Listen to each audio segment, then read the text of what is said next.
दोस्तों रूबरू कराने जा रहा हूँ आज की ताज़ा खबरों के साथ। आप देखिए न्यूज इंडिया 9। शेयर करिए, सब्सक्राइब करिए और लाइक भी कीजिए। पालघर में शिव शक्ति फाउंडेशन द्वारा 12 ज्योतिर्लिंग दर्शन एवं महाशिव पुराण कथा का भव्य आयोजन। पालघर में धार्मिक एवं आध्यात्मिक क्षेत्र में एक महत्वपूर्ण पहल के तहत शिव शक्ति फाउंडेशन द्वारा पालघर में 12 ज्योतिर्लिंग दर्शन का भव्य आयोजन किया जा रहा है। इस पावन कार्यक्रम के आयोजक श्री राजेश दुबे, उनकी धर्मपत्नी श्रीमती रेखा राजेश दुबे, श्री राजेश तिवारी एवं श्री सत्यम राजेश दुबे हैं। श्री राजेश दुबे को एक सात्विक विचारधारा वाले व्यक्ति के रूप में जाना जाता है, जो निरंतर सनातन धर्म के प्रचार प्रसार एवं आध्यात्मिक कार्यों में सक्रिय रहते हैं। वर्ष 2025 में भी उनके द्वारा 12 ज्योतिर्लिंग दर्शन का विशाल आयोजन किया गया था, जिसमें पूज्य देवव्रत महाराज द्वारा 8 दिवसीय शिव महात्म्य कथा का आयोजन हुआ था, जिसे श्रद्धालुओं ने अत्यंत श्रद्धा एवं उत्साह के साथ सुना। इसी क्रम में इस वर्ष पुनः 6 अप्रैल 2026 से पूज्य देवव्रत महाराज के श्रीमुख से महाशिव पुराण कथा का आयोजन किया जाएगा। इस आयोजन में बड़ी संख्या में श्रद्धालुओं के शामिल होने की संभावना है। कार्यक्रम को सफल बनाने में विभिन्न धार्मिक एवं सामाजिक संस्थाओं का सहयोग प्राप्त हो रहा है, जिनमें राम मंदिर ट्रस्ट, बजरंग दल, राधा कृष्ण भागवत प्रचार प्रसार भक्त समाज सहित अन्य संस्थाएं शामिल हैं। मैं शिव शक्ति महा फाउंडेशन द्वारा एक बहुत ही खूबसूरत कार्यक्रम रखा गया है। यहाँ पर राजेश दुबे जो इसके फाउंडर आचार्य हैं, वो बैठे हुए, उन्होंने प्रेस कॉन्फ्रेंस का ऑर्गेनाइज किया है। अब मैं जरा वहाँ पर जो जुड़ी हुई संस्थाएं हैं, वहाँ के सारे मेंबर लोग भी आए हुए हैं। इस संस्था से जुड़े 16 संस्थाएं हैं। इसमें प्रत्येक लोगों से मैं बाइट लूँगा और उनसे उनके विचारों को आप लोगों तक पहुँचाने का कार्य कर रहा हूँ। ऐसे में आप देख रहे हैं न्यूज इंडिया 9। अब मैं जरा सा राजेश दुबे जी हैं, उनसे मैं चर्चा करूँगा इसका उद्देश्य आपका क्या है। सर, ये जो कार्यक्रम आप कर रहे हैं, इसका उद्देश्य क्या है? जो कार्यक्रम हम लोग कर रहे हैं, इसका उद्देश्य एक ही है कि अपने जो न्यू जनरेशन है, जो आज के टाइम पे रील बनाओ, ये बनाओ, इस पे लगी हुई है, उनको अपना सनातन धर्म के बारे में मालूम होना चाहिए कि क्या है सनातन धर्म, हमारे पूजा पद्धति क्या है, हमारे संस्कार क्या है, हम किस धर्म से ताल्लुक रखते हैं, हमारे अगर हम हिंदू धर्म में तो हिंदू धर्म का फर्ज क्या है, हमें किस पूजा पद्धति से काम करना है, वो अपने को आने वाली जनरेशन को बताने के लिए हम लोग इसको शिव महापुराण का आयोजन दूसरी बार कर रहे हैं। पिछले साल भी किया था और आगे भी करते रहेंगे। और इसमें ऐसा नहीं कि शिव शक्ति सेवा फाउंडेशन अकेली है, हमारे साथ 15 से 16 संस्थाएं काम कर रही हैं और सभी लोगों का बढ़ चढ़कर सहयोग है। हर आदमी तन मन धन से सहयोग कर रहा है और हमारा उद्देश्य है कि जिस पालघर में कभी जिले पालघर को जिले में एक बार साधुओं की हत्या हुई, उसकी वजह से पूरे हिंदुस्तान के अंदर हमारा नाम गया, और वैसे ही हम इतनी कथा या इतना हम लोग पूजा पाठ कराएं कि हमारा पूजा पाठ के लिए भी वैसा नाम पूरे हिंदुस्तान के अंदर होना चाहिए।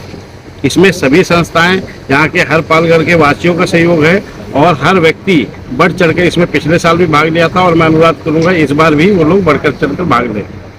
इसमें आपके साथ कौन कौन लोग जुड़े हुए हैं, इसके बारे में जरा आप बताइए। कितनी संस्थाएं जुड़ी हुई हैं आपके साथ? हमारे साथ तकरीबन 16 संस्थाएं जुड़ी हैं, जिसमें श्री राम मंदिर सेवा ट्रस्ट, विश्व हिंदू परिषद, बजरंग दल, और ये वो संस्थाएं जिन्होंने पालघर में हमसे पहले, हम तो अभी पिछले साल ही किया, इससे पहले पिछले कम से कम 40-50 सालों से तो 1964-65 से श्री राम मंदिर सेवा ट्रस्ट काम कर रहा है इस चीज़ों में।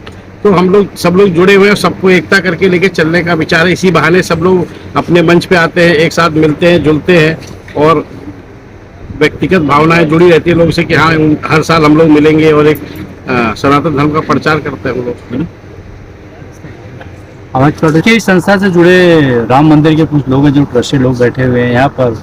अति सम्माननीय व्यक्ति श्री दिनेश दुबे जी हैं, उनसे मैं पूछूंगा कि आपका इसमें कितना बड़ा योगदान है। बताइए सर, आपका इस संस्था में, इस कार्यक्रम में कितना बड़ा योगदान? हर हर महादेव। 12 ज्योतिर्लिंग श्री शिव महापुराण का दूसरी बार पालघर में बड़ा भव्य और दिव्य आयोजन हो रहा है। श्रीमती रेखा जी दुबे इसके अध्यक्ष है, उपाध्यक्ष राजेश जी तिवारी है और राजेश दुबे जी इसके संचालक है। जैसे राजेश भाई ने अभी बताया कि इस संस्था का उद्देश्य जो है एकता और अपने हिंदू लोगों को जागरूक करना है। उसके लिए मैं आप लोगों को एक एग्जाम्पल बताऊंगा।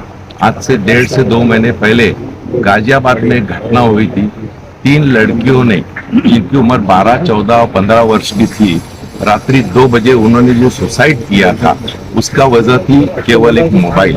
तो जैसे राजेश भाई ने कहा, तो हम लोगों को ये करना चाहिए कि अपने बुआ की इधर कथा है तो माँ पिताजी जाते हैं, अपने चाचा की इधर कथा है या कहीं शादी ब्याह है तो अपन लोग जाते हैं, अपन बच्चों को नहीं लेके जाते।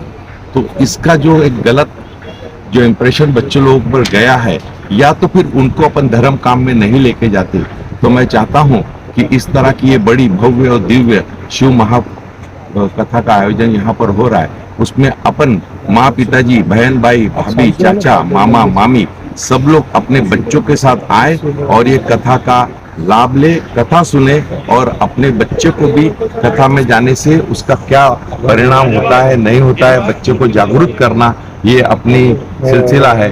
जैसे मैं एक छोटा सा एग्जांपल दूंगा कि आज पिछले 1964 से श्री राम मंदिर ट्रस्ट इसमें काम कर रहा है। तो राम मंदिर ट्रस्ट जिस तरह से अभी हनुमान चालीसा करता है, तो आज हनुमान चालीसा में हर शनिवार को 200 से 250 लोग जुड़ते हैं, तो उसमें कम से कम 40 से 50 बच्चे आते हैं। तो इस तरह से हम हिंदुओं को जागरूक करना, और पिछले कई वर्षों से यहाँ पर भागवत कथा, शिव पुराण, महापुराण इस तरह की कथाएं हो रही, और इस तरह से इस भव्य और दिव्य कथा का जो आयोजन हो रहा है, उसके लिए मैं 12 ज्योतिर्लिंग शिव महापुराण शिव शक्ति सेवा फाउंडेशन जो रजिस्टर है, दूसरी बार शिव पुराण कर रही है, उनको मैं आगे के लिए शुभकामनाएं देता हूं, और इसी तरह आगे भी ये शिव पुराण करते रहे, और श्री राम मंदिर ट्रस्ट का और पूरे हमारे राम भक्तों का इनको पूरा सहयोग रहेगा। तहे दिल से हमसे जो मदद हो पाएगी हम मदद करेंगे। हर हर महादेव।